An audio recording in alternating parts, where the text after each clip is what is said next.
Même le pape se confesse tous les 15 jours parce que même le pape est un pécheur. Et le confesseur écoute les choses que je lui dis, il me conseille et me pardonne, parce que nous avons tous besoin de ce pardon. C'est ainsi que le pape François a expliqué l'importance du sacrement de réconciliation et du service sacerdotal de la rémission des péchés au cours de la catéchèse de l'audience générale qui s'est tenue ce mercredi matin place Saint-Pierre devant plus de 50 000 fidèles.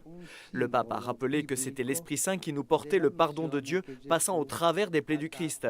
Il a souligné que c'était Dieu qui pardonnait tout homme par sa souveraine miséricorde, mais il a voulu que les chrétiens reçoivent le pardon par les ministres de la communauté. C'est le symbole de la clé, symbole biblique de la mission que Jésus a donnée aux apôtres. Je vais chez mon frère prêtre et je suis sûr que Dieu m'a pardonné. Nous ne devons pas nous fatiguer d'aller demander pardon. Mais Père, j'ai honte de dire mes péchés, mais regarde nos mamans, nos grands-mères disaient qu'il valait mieux devenir une fois rouge que 1000 fois jaune, n'est-ce pas? Tu deviens rouge une fois, il te pardonne tes péchés et tu avances. Pour cette raison, le service que le prêtre effectue en tant que ministre de la part de Dieu pour pardonner les péchés est très délicat et exige que son cœur soit en paix, qu'il ne maltraite pas les fidèles mais qu'il soit doux, bienveillant et miséricordieux. Le prêtre qui n'a pas ces dispositions d'esprit ferait mieux, jusqu'à ce qu'il ne se corrige, de ne pas administrer ce sacrement. Les conditions de vie des chrétiens qui, dans de nombreuses parties du Moyen-Orient, subissent les conséquences et les tensions des conflits qui s'y déroulent sont très préoccupantes. En Syrie, en Irak, en Égypte et en Terre Sainte, les larmes ruissellent. L'évêque de Rome, a dit le pape François, ne se rassurera pas tant qu'il y aura des hommes et des femmes, quelle que soit leur religion, qui seront touchés dans leur dignité, privés du nécessaire pour leur survie, dépossédés de tout avenir, contraints à la condition de réfugiés et déplacés. En parlant aux patriarches et aux archevêques majeurs réunis avec les cardinaux, les métropolites et les évêques qui font partie de la congrégation pour les églises orientales, le pape François a demandé que soit respecté le droit de tout homme à vivre dignement et à pratiquer librement sa foi. Ne nous résignons pas, a-t-il ajouté, à penser à un Moyen-Orient sans les chrétiens, eux qui depuis 2000 ans professent le nom de Jésus, sont des citoyens à part entière insérés dans la vie sociale, culturelle et religieuse des nations auxquelles ils appartiennent. Marie est la mère de l'espérance. C'est par elle qu'on peut regarder l'avenir avec confiance et ne pas vivre au jour le jour. Tel est le message que le pape François a laissé jeudi après-midi aux moniales bénédictines du monastère Camaldule de Saint-Antoine-Abbé, situé sur la colline romaine de l'Aventin, à l'occasion de sa visite lors de la journée de prière pour les religieuses cloîtrées. Aux moniales qui l'ont écouté, et à leur abbesse, le pape a rappelé tous les oui de la Vierge Marie, à commencer par celui de l'Annonciation, et en cela, Marie est l'icône la plus expressive de l'espérance chrétienne.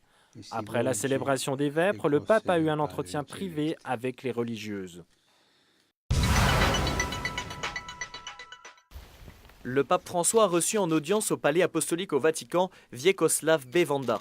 Le pape et le président du Conseil des ministres de Bosnie-Herzégovine ont exprimé leur satisfaction au vu des bonnes relations bilatérales, dont l'accord de base de 2006 est l'expression vivante, en favorisant la collaboration entre l'Église et l'État pour le bien commun et le développement du pays. Ils se sont entretenus au sujet de quelques sujets relatifs à l'application de cet accord, comme aussi concernant la contribution des catholiques au sein de la société. Le président du Conseil des ministres de Bosnie-Herzégovine a ensuite rencontré le secrétaire d'État, Monseigneur Pietro Parolin. Le rugby est un sport qui demande lutte et engagement, mais le plus important est d'avancer ensemble, ne jamais courir seul jusqu'à arriver à l'en-but.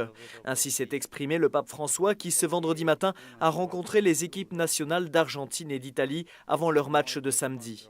Elles ont également présenté leurs initiatives caritatives du moment. Le pape François a souhaité aux joueurs de mettre en pratique le travail de l'équipe et la loyauté qui sont sur le terrain, également en dehors du terrain, dans la vie. Mais a-t-il conclu, priez pour moi, pour que moi aussi, avec mes collaborateurs, nous formions une bonne équipe. Le sport est un langage universel qui dépasse les frontières, les langues, les races, les religions et les idéologies. Il a la capacité d'unir les personnes en favorisant le dialogue et l'accueil, a déclaré le pape François dans son discours aux membres des comités olympiques européens. Il a souligné le lien entre l'Église et le sport pour la promotion de valeurs humaines saines au nom de la fraternité universelle, comme le disent les 5 anneaux entrelacés du symbole olympique.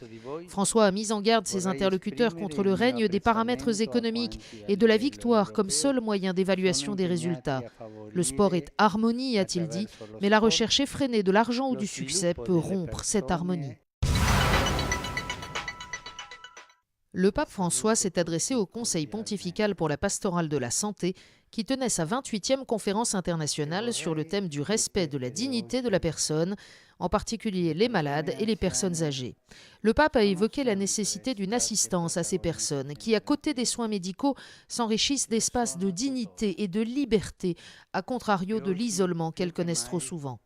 Dans cette perspective, il a souligné l'importance de l'assistance religieuse et spirituelle.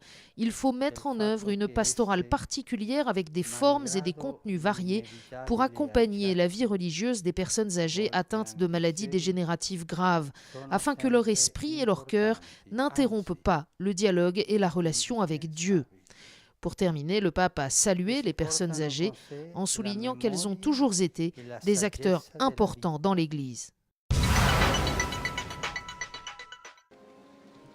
Si la soif du Dieu vivant venait à manquer, la foi risquerait de devenir une habitude, de s'éteindre comme un feu que l'on ne relance pas. C'est ce qu'a dit le pape samedi soir en s'adressant aux catéchumènes de différentes régions du monde, venus autour de l'évêque de Rome pour un long moment de prière marqué par de nombreux témoignages de foi.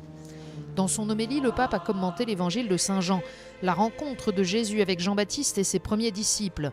Les 3 moments du récit, a expliqué le pape, sont l'écoute de l'annonce, la rencontre avec le Maître et le chemin entrepris ensemble. Jésus donne sens à la vie. Il ne triche pas et il est fidèle. Il reste avec nous parce que nous lui appartenons. La foi, a conclu François, nous donne la certitude de la présence constante de Jésus dans toute situation, même la plus douloureuse ou la plus difficile à comprendre. Nous sommes appelés à cheminer pour entrer toujours plus avant dans le mystère de l'amour de Dieu qui est au-dessus de nous et nous permet de vivre dans la sérénité et dans l'espérance. Le Christ est le centre de la création, le centre du peuple de Dieu, et il est au centre de l'histoire, de l'humanité et de tout homme. C'est ainsi que dans l'homélie de la messe, le pape a résumé le sens de l'année de la foi qui s'est achevée ce dimanche. La promesse de Jésus au bon larron, a dit le pape, nous donne une grande espérance. Elle dit que la grâce de Dieu est toujours plus grande que la prière qu'il l'a demandée.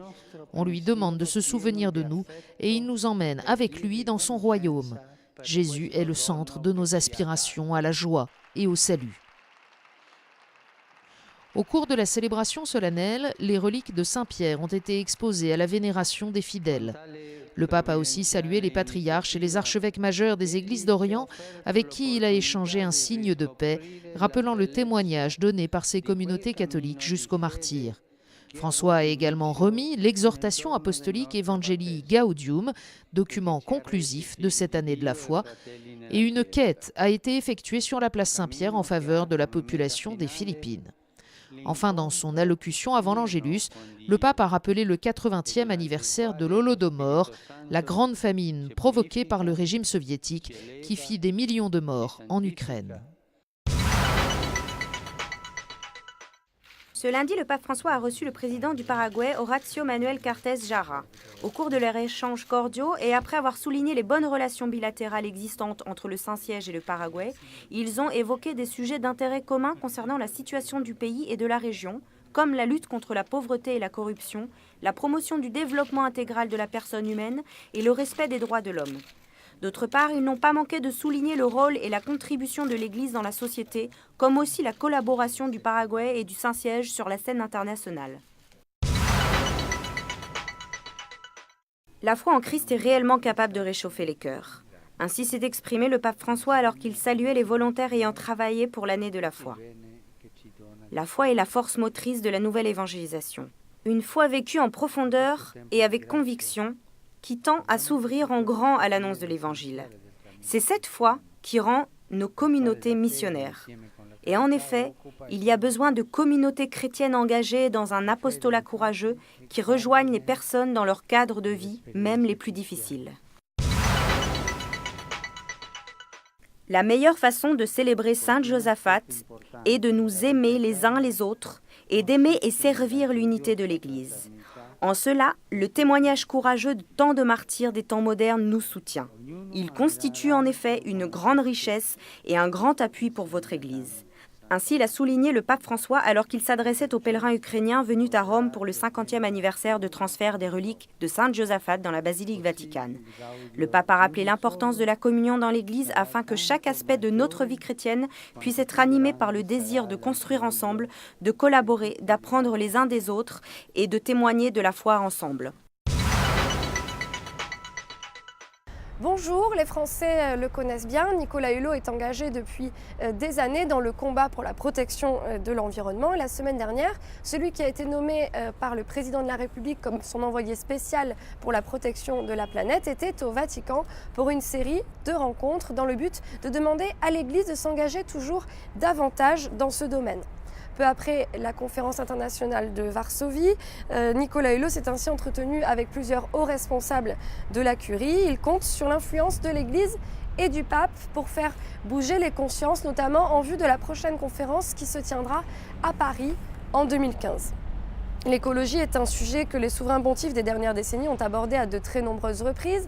Benoît XVI, tout particulièrement, que certains ont surnommé le pape vert, était un fervent défenseur de la nature. La sauvegarde de la création était au cœur de nombre de ses discours. Il prônait des styles de vie respectueux des équilibres délicats de l'environnement, fustigeait le développement effréné et les interventions humaines nuisibles à la planète, défendait une écologie qui prenne ses racines dans le développement humain intégral. Pour passer de la parole aux actes, le Vatican s'est très rapidement engagé de façon concrète. On pense notamment aux centaines de panneaux solaires qui ont été installés sur le gigantesque toit de la salle des audiences Paul VI au Vatican. Et puis le pape François, lui aussi, a d'emblée placé son pontificat sous le signe de la défense de la création. En premier lieu, on pense à son nom qui est inspiré à celui de Saint François d'Assise, patron de l'écologie. Puis le pape, lors de la messe d'inauguration de son pontificat, le 19 mars dernier, a invité non seulement les fidèles, mais aussi les responsables politiques à être les gardiens de la création, du dessein de Dieu inscrit dans la nature, gardiens de l'autre et de l'environnement. Par ailleurs, une encyclique sur le thème de l'écologie serait en projet. Mais comme ses prédécesseurs, le pape François ne défend pas une écologie qui serait une fin en soi. Pour l'Église, écologie de l'environnement et écologie humaine sont indissociables. L'humain et la nature sont trop souvent sacrifiés au profit et c'est ce que ne cessent de nous répéter les papes. Je vous dis à la semaine prochaine.